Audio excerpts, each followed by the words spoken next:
жұмаға басып келген қадамдарыңызға сауап жазсын. Бүгінгі біз уағызымызда жалпы тарих туралы айтамыз. Қазақ даласына ислам дінінің келуі кезең-кезеңмен қай уақыттарда ислам діні қазақ даласына келді. Бүгін енді кішкене тарихтан, жылдардан сол деректер айтпақпыз. Әр кезеңге тоқталатын боламыз.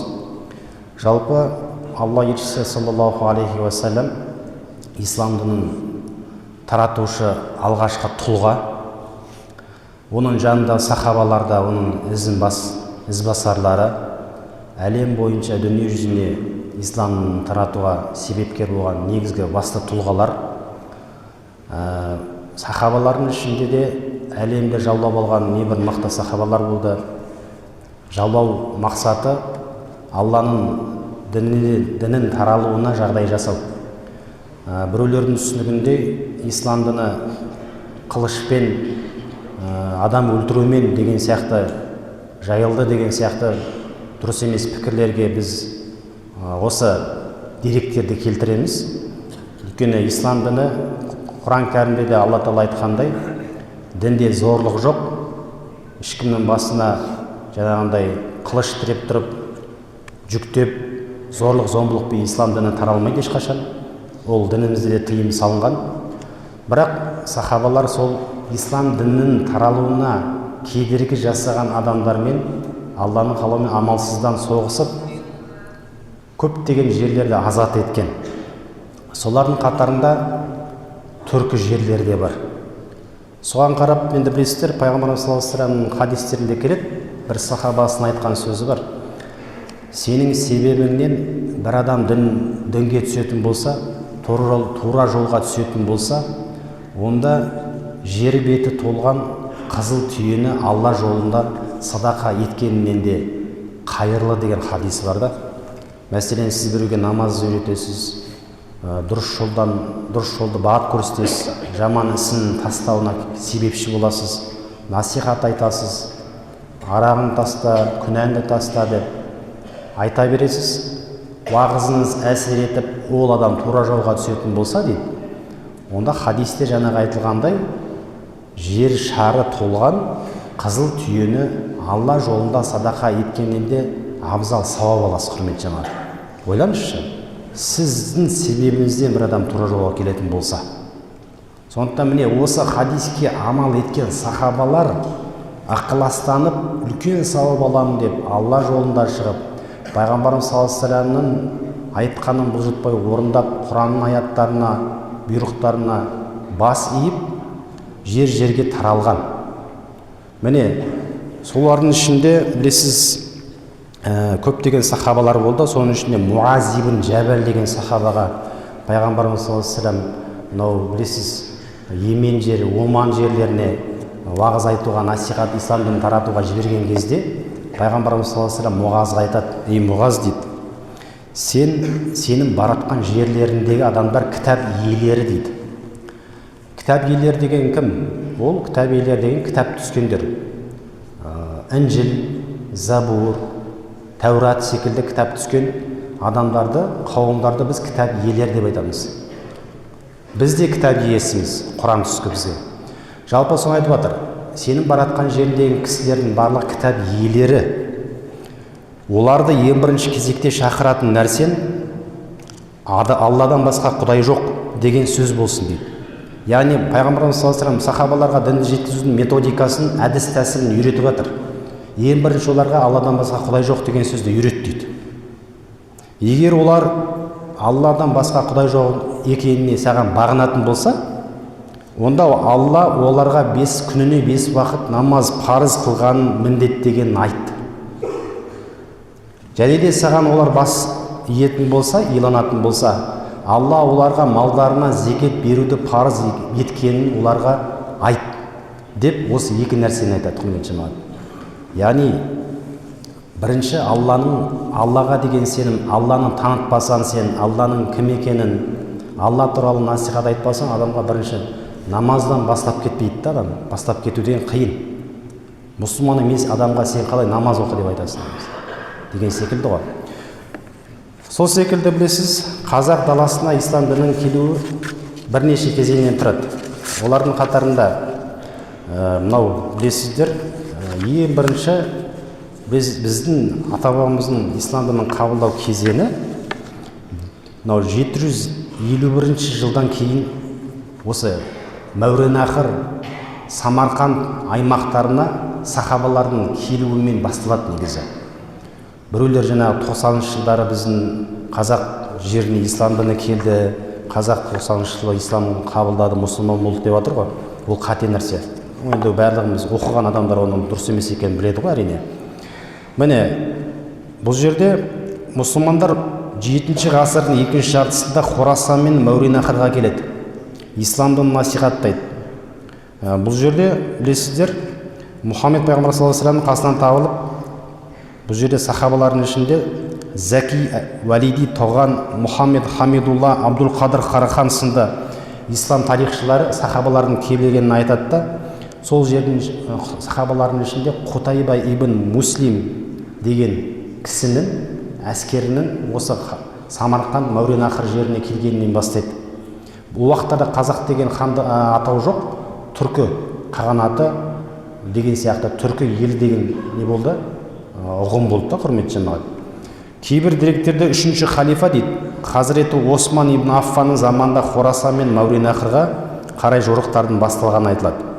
Бұл өлкелерге алғаш болып халифа Муауияның дәуірінде, яғни 674 жылы Самарқанд пен Бұхараға жорық жасалып, аталмыш қалалар мұсылман билігіне өтеді.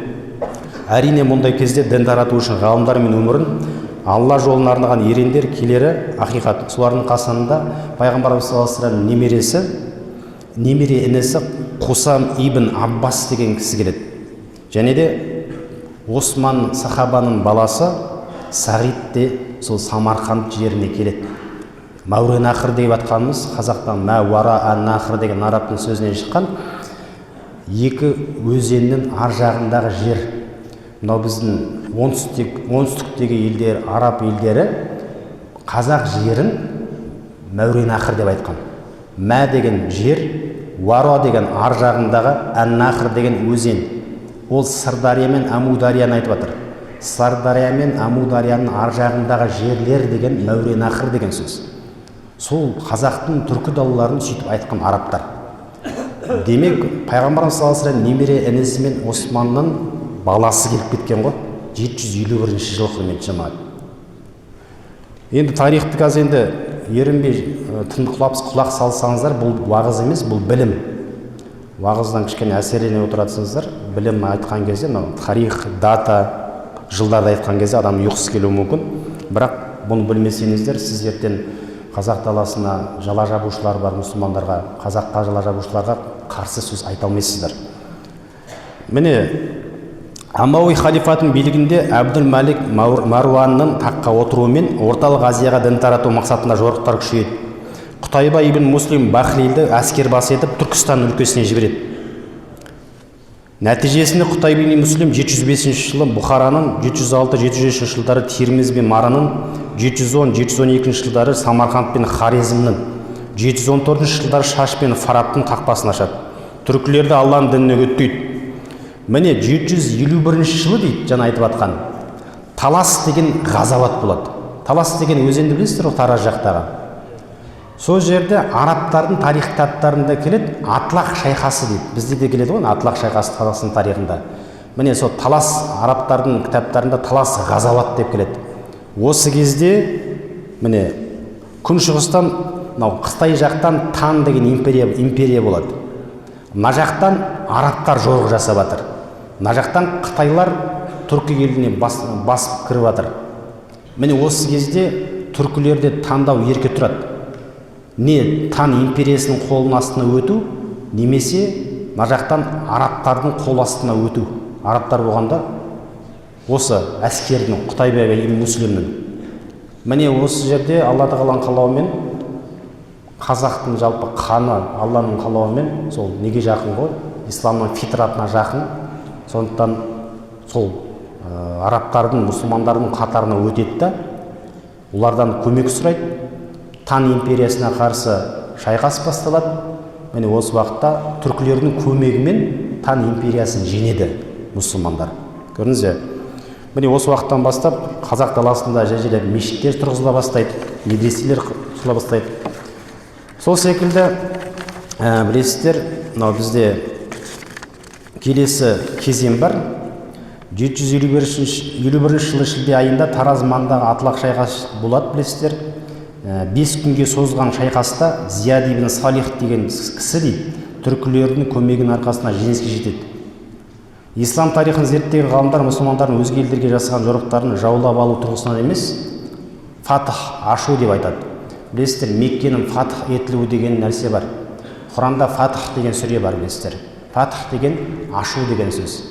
Пайғамбар саллаллаху алейхи ва саллям өзінің сағынып қуып жіберген Меккесін Алланың қалауымен қайтадан мұсылмандардың саны көбейіп фатх қылады. Фатх деген жаулап алу емес, ашу деген сөз. Қайтадан ашады мұсылмандар үшін Меккенің есігін. Сол секілді қазақтың даласын мұсылмандар ашады. Құрметті жамағат. Екінші, Қожа Ахмет Яссауидің білесіздер, қатысты неше түрлі жаңағыдай кітаптар келеді. Солардың қатарында Ысқақ баб, Әбдіжалил баб, Әбдірахым баб деген сөздер келеді. Арыстан баб деген сөзді естіген болсаңыздар, баб деген сөз арабтың сөзінен шыққан. Баб деген есік деген сөзді білдіреді. Бәбүн. Есік деген ашу деген сөз. Қазақ даласындағы исламның жаюына негізгі есік ашқан үлкен ғұлама, ғалым, шейх, пірлер болған. Пір деген сөз қазақ түркі тілінде айтылады. Кейін Арыстанбат Қожа Ахмет Яссауидің кезінде пір деген сөзді қолданып, кейінгі уақыттарда ата деген сөзге өзгертілген. Құрметті жамағат. Ата деген қазір біздің ортамызда отырған аталардың негізгі түп негізі бұрында үлкен ғалым, шейх кісілерге қолданған ата деген сөз. Шейх, пір, ата деген сөз, үш сөздің түп төркіні бір нәрсе. Ғалым, үлкен, ұлы тұлға деген, яғни ұстаз деген мағынаны білдіреді, құрметті жамағат. Сондықтан міне осы баб, Әбдірахым баб, Жәлил баб, Арыстан баб, Ысқақ баб, осы кісілердің барлығы баб деген сөз есік, қазақ даласына ислам дінінің кіруіне есік ашып берген ұлы тұлға ұстаздар, құрметті жамағат. Мынау бізде де өлең жолдарында келеді. Сайрамда бар сансыз баб, отырарда 30 баб, Түркістанда төмен баб, бабтардың бабы Арыстан баб деген өлең жолдарында келеді. Келесі кезең айтатын болсақ, 10 ғасырдың екінші жартысын 13 ғасырдың басына дейін кезең. Қазақ даласына ислам дінінің одан сайын кіруі. Қазақ даласына билік құрған хандықтың бірі Қарахандықтар. Қарахан қағанатта шығыс Түркістан, Жетісу, Сырдария, Талас, Шу өңірін құтты қоныс етеді. Қағанаттың орталық астанасы Шу өзені бойындағы Баласағұн, кейін Ордакен, Тараз қаласы болады, құрметті жамағат. Қарахандықтар билігін негізін қалаған сұлтан Сатық Бұғрахан 955 жылы исламды қабылдайды. Есімін Әбдүл-Кәрим деп өзгертеді екен. Азан шақырып, Әбдүл-Кәрим деп есім қояды өзіне. Ол өз иелігіндегі жерлерде ислам дінінің кеңінен таралуына жағдай жасайды. Оның орнына таққа отырған Харун Мұса дейді. Жаңа кісінің орнына Харун Мұса деген таққа отырады бір хан. Сол кісі 960 жылы исламды мемлекеттік дін ретінде жариялайды. Қазақстан тарихында оқисыздар ғой, Қазақстан, қазақ елі, жалпы қазақ жері исламды мемлекеттік дін ретінде 960 жылы қабылдаған. Исламды қабылдаған түркілер сүннеттік бағыттағы Абу Ханифа мазхабы фиқ ретінде, мектебі ретінде қабылдайды. Шариғат бойынша білесіздер, Құран және хадиске қайшы келмейтін әдет ғұрыпты да басшылық қалау рұқсат етіледі. Бізде негізгі шариғатта негізгі көздер Құран, сүннет, ижма, қияс. Негізгі төрт нәрсе болса, Құран, сүннет, ижма, ғалымдардың бірауыздан келісілген пікірі, қияс деген салыстырмалы. Осы төрт негізгі дәлелден кейінгі орында тұратын әдет ғұрыпты біз негізге аламыз. Міне, ежелден ата-баба рухын қастерлеп, олардың әдет ғұрпы мен салт дәстүрін ардақ тұтқан түркілер бұрынғы бабалар жолына құрметпен қарайды. Сондықтан бабаларымыз дін мен дәстүрін сабақтастырып өміршең ете білді. Қарахандықта тұсында Хорасан, Мауреннахр, Орталық Азия мұсылмандар өздерінің діни бағыттарын нақтылап алды. Содан түркілер фиқта Абу Ханифа, ақидада имам Матуриди жолын мектебін, ал сопылықта Ахмет Яссауидің жолын ұстанады. Сондықтан мидағы сопылық деген дұрыс емес, негативті сопылық, кейбір бауырларымыз сопылық деген сөзді естіген кезде миында міндетті түрде бір сопылық деген сөзге жиіркеніш па, негативті бір эмоция қалыптасады да, оның барлығы сопылықтың не екенін білмегендіктен. Ол пайғамбар сопы болған, сахабалар да сопы болған. Міне солардың ізбасарлы Арыстан баб, Ахмет Яссауи деген сопылық жолдағылар. Сондықтан біздің қазақ Ахмет Яссауидің сопылық бағытында жолды, оның алдында сахабалардың жолын ұстанған, құрметті жамағат.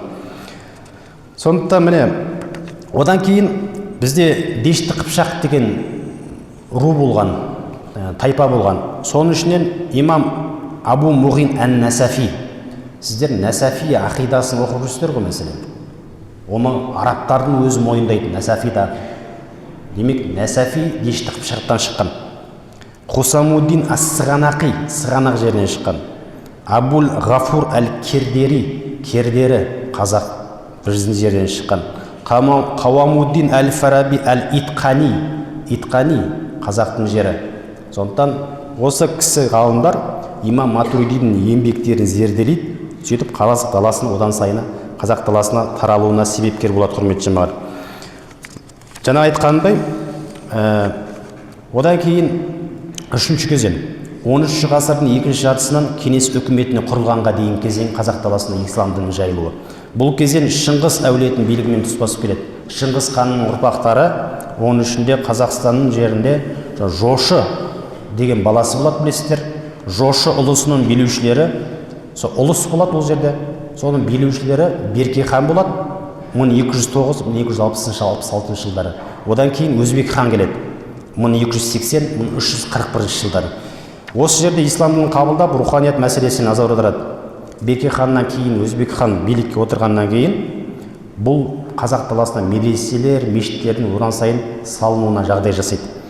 Қарахандықтар тұсында негізін қаланған Абу Ханифа мазхабы осы Өзбек ханнан кейін келген Алтын Орда деген орда пайда болады, білесіздер. Өзбек ханның тұсында құрылған Алтын Орда халқының шариғаттағы негізі ұстанымына айналады. Осы Абу Ханифа мазхабын ұстану деген аяқтан шыққан десеңіздер, негізгі қаланған тұсы Абу Ханифа мазхабының қазақ елінде құрылған уақыттары Алтын Орда хандығының тұсында, құрметті жамағат. Ол жақында келген нәрсе емес, құрметті жамағат. Міне осы жерде Жошы ұлысы ислам өркениетінің ажырамас бір бөлігіне айналады. Осы тұста дін мен дәстүр толықтай сабақтасып, түркі халықтарының соның ішінде қазақ халқының ажырамас бөлігіне айналады. Кейін бертін келе Алтын Орда ыдырайды, білесіздер. Бірнеше хандықтарға бөлінеді. Сөйтіп, Жошы ұлысының рухани мирасқорларының бірі қазақ хандығы құрылады. Қаншасыншы ғасыр? 14-ші ғасыр, құрметті жамағат. Қазақ хандығының құрылуы. Ар жағын қарай бастасаңыздар, кезең-кезеңмен келе жатыр. 15-ші ғасырда Керей мен Жәнібектің Алтын Ордадан бөлінеді. Ол екеуі Алтын Ордадан бөлініп шығады, жеке хандық құрады. Қазақ халқының ұлт ретінде қалыптасуы алғы шарт еді осы жерде. Қазақ халқының негізгі ұлт ретінде қалыптасуы осы жерде пайда болған қазақ хандығының кезінде.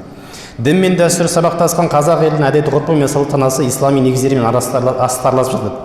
Фиқта Абу Ханифа мазхабы, сенімді имам Абу Ханифа мазхабын ұстанады. Мәуереннахр Түркістанда Ханафи Матуридилік мектеп орнығады. Орталық Азия тұтастай бір руханияттың ішіне енеді дейді. Қазақ хандығы тұсында екі сопылықты мектеп болады. Осы қазақ хандығының кезінде, Жәнібек пен Керейдің кезінде екі сопылық мектеп болады. Біреуі Қожа Ахмет Яссауидің негізін қалаған Яссауи тарихаты болады, яғни сопылық мектебі. Екіншісі Бахауддин Нақшбанди ілім негіздеген Нақшбанд тарихаты қазақ халқының рухани негізі айналады. Осы жерде де кейбір бауырларымыздың тұсынан Нақшбанди тарихаты деген кезде тағы да сол миында негативті, дұрыс емес пікірлер қалыптасады, құрметті жамағат. Сондықтан кішкене зерттеп кітап ақтарып оқысақ, бұл тарихаттардың негізі дұрыс екенін байқауға болады, құрметті жамағат. Біздің қазақ халқы Жәнібек пен Керейдің кезінде ол сопылық мектептер ұстанған. Қазақ даласында кеңінен тараған сөздің бірі ишан деген бар. Бағана айттық қой біз, шейх, пір, одан кейін ата, одан кейін ишан. Осы түп негізі бір. Шейх деген сөз пірге ауысты, түркі уақыттарында, кейін барып неге ауысты? Ата деген сөзге ауысты. Арыстан баб Яссауидің кезінде. Ата деген сөз берген уақытта ишанға ауысты. Біздің қазақ Ақтөбе жерлерінде білесіздер, ишандар көп. Қазақ жерінде ишандар көп. Досжан Хазірет ишан бар ма? Досжан ишан бар. Бұйырса биыл Темір Шұбарқұдықта Досжан ишан атындағы мешіт ашылады, Алла қаласа. Сонда хабарлап қойып, Қарахандық енді түркілерге исламды қара сөзбен емес, енді бізде қазақ даласына исламды жеткізу керек болды да. Бірақ біздің қазақ даласына исламды жеткізуді қазақ бабаларымыз қара сөзбен емес, өлеңмен насихаттау, қолдау табады. Сондықтан ұлы даланы мекен еткен бабаларымыз исламды өлеңмен насихаттайды. Ақындар мен жыраулар халықта және ұрпағын имандылық мазмұндағы жырлармен тәрбиелейді. Өлеңмен айтылған үгіт насихат жамағаттың жүрегінің төріне ұрылады.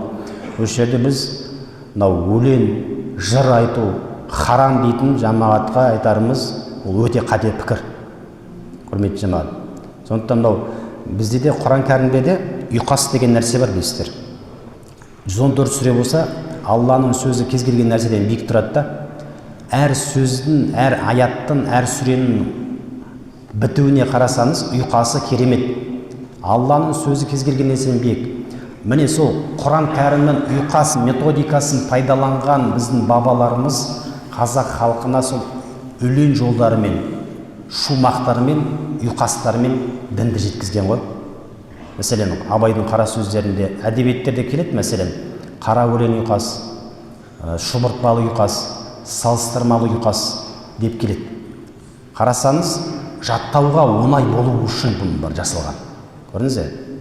Өлең жолдары жырмен жеткізсе, ол не болады? Есте сақталып қалады, әсерлі болады, құрметті жамағат. 19 ғасырдың соңы мен 20 ғасырдың басында патшалық Ресей шоқындыру саясатын жүргізеді. Келесі кезең. Христиандық насихаттайтын кітаптарды қазақ тіліне шығарып, яғни орыс тіліндегі христиандықты дінін қазақ тіліне аударады. Ел арасында миссионерлер жібереді қазақ жеріне. Олардың әрекеттерін түсінген ахун ишандар, біздің бабаларымыз, дін қайраткерлері, жергілікті мешіт медреселерде дәстүрлі дінді кеңінен насихаттай бастайды. Ақындар діни өлеңдер мен қисса дастандар жазады да шоқындыруға қарсы тұрады. Советтік дәуірдегі қазақ даласындағы ислам 1917 жылы билікке келген коммунистер дін атына өшігеді. 20 жылдың ортасы мен 30 жылдардың бас кезі аралығында кеңес өкіметі ислам дініне қатысты аса қатаң саясат жүргізеді. Діни қауымдардың үйлері тонала бастайды. Мешіттер мен мектептер мектептерге айналады, мешіттер мен медреселер мектепке, клубқа, ат қораларға, шаруашылық жерлеріне айналады. Яғни медреселердің, мешіттердің жабылады да шаруашылық жерге айналады. Міне, діни қызметкерлер қудаланады, революцияға қарсы қимыл әрекеттерге қатысты деген айып тағылады. 20 жылдардың соны мен 40 жылдардың басында орын алған араб әріпінен алдымен, бізде білесіздер ғой, қазақтың алфавиті негізі араб әріптерімен болған. 1920-1940 жылдары қазақтың сол араб әліпбиі, қазақтың негізгі әліпбиі латынға өзгертіледі. Латыннан кейін кирилл алфавитіне өзгертіледі. Ойлаңызшы, екі кезеңнен өтті. Бұның барлығы неге саясат? Қазақты діннен алыстату, Құранды жаттамау мәселесі ғой. Сол уақыттағы араб әліпбиі қазірге қолданған кезде тіпті біздің қазаққа Құранды жаттау тіпті оңай болар еді, құрметті жамағат. Бірақ енді ол сылтау. Араб тілінде 28 әріп бар. Күнделікті мешітте сабағымыз жүріп жатыр. 28 әріпті үйрену қиын емес. Келіп қатыссаңыздар, Құранды үйренуге болады, құрметті жамағат. Ол жай ғана бастағы бір кедергілер, сылтаулар ғой. Негізгі әріп біздің араб әліпбиі болған. Одан кирилл, латын кириллға өзгертілді, құрметті жамағат. Қазақтардың басым көпшілігі арасында дін қызметкері Алланың ілтипаты алған адам ретінде зор құрметке бөленеді сол уақытта. Алайда жаңа әліпбиге көшкеннен кейін дін басылар өздерінің рухани ықпалын жоғалтады. Неге? Өйткені араб тілі жоқ. Мешіт мәдени орталық болудан қалады. Кезінде мешіт мәдени орталық еді. Мешіттердің жаппай жабылуы мұсылмандар қауымдастығының қудалануы, таратылуы мұсылмандық білім беру жүйесінің күйреуіне апарып соғады. Коммунистер кеңес одағына қараған орталық Азияда атеистік қоғам орнатуға тырысады. Бірақ біздің қанымызға сіңген ислам дінінің арқасында, ата-бабамыздың арқасында ислам діні сақталып қалады, құрметті жамағат. Сондықтан мұқағали бабамыз айтқандай өлең жолдарымен келтіреді. Сатқан емес, сатпаймын дінімді мен, өлмей тұғын өшпейтін күнім білем. Алла есімі жүрегім жұдырықтай, жүрегімнің соққанын біліп жүрем дейді. Міне құрметті жамағат, содан кейін бізде Орта Азия және Қазақстан муфтияты құрылады Ташкент қаласында. Ол жерде муфти сайланады. Кейін барып бергі уақыттарда білесіздер, 43 жылы ол сайлаудан кейін Ишан Бабахан Абдул-Маджид хан деген муфти сайланады. Кейін барып 52-72 жылдары 20 жыл бойы Садуақас Қажы Ғылмани муфти болады. Астана қаласында мешіт бар, сол кісінің атында. 72-79 жылдары 7 жыл Жақия Қажы Бейсенбайұлы муфти болады. 79-90 жылдары Ратбек Қажы Нысанбайұлы муфти болады. Яғни қанша жыл? 11 жыл. Одан кейін Қазақстан мұсылман діни басқармасы 90 жылы Ташкенттен кетіп, өзіміздің елімізге орнатылады ғой. Яғни жеке муфтият болады бізде, құрметті жамағат. Ойлаңызшы, Алланың қалауымен. Ол уақыттарда мынау 2000 жылы бізге муфти болып кім сайланады? Әбсаттар Қажы Дребісәлі марқұм, Алла ол кісіні рахымына алсын. Кейін барып ол кісіден кейін мынау 13 жылы Ержан Қажы болды. Одан кейін 17 жылы Серік Қажы, Серікбай Ораз, кейін барып қазіргі муфти Наурызбай Қажы сайланды. Міне құрметті жамағат, бұның бәрін неге айтып жатырмыз? Уақытта болып қалған екен. Бұл діннің, ислам діннің қазақ еліне келуі жайдан бекерден бекер жай келе салған жоқ. Қаншама бабаларымыздың ғалым, ишан, ақын, аталарымыз, бірлеріміздің арқасында сақталып қалды. Біз емін-еркін мешітке кіріп шығып жүрміз қазір. Соғыс болатқан жоқ, Аллаға шүкір, тәуелсіздігіміз баянды болып жатыр. Сондықтан бұны сақтап қалу тек біліммен болады. Қазіргі заман мынау білектің күші соғыс құралы емес, бастағы біліммен, ғылымның арқасында. Білім арқылы біз жат ағымдарға төтеп береміз. Бірлігімізді сақтап қаламыз, құрметті жамағат. Сондықтан Алла Тағала елімізде ислам дінін мәңгі етсін. Иншалла иманымызды күшейтсін. Ортада тұрған ақсақалдарымыз аман болсын, даналық берсін ақсақалдарымызға, жастарымызға сана берсін. Алла Тағала дұғамызды қабыл етсін. Айтып тұрмын ғой, бағана айтқанымыздай, бабаларымыз қаншама сауап алып кеткенде, біз де сол сауапты жалғастырайық. Ислам дінін қоғамға, ағайын туысқа үйретейік. Сіздің себебіңізден бір адам дінге келетін болса, жер шары толған қызыл түйені Алла жолына садақа еткеннен де қайырлы көп сауап аласыздар иншалла. Алла баршамызға тура жол нәсіп етсін.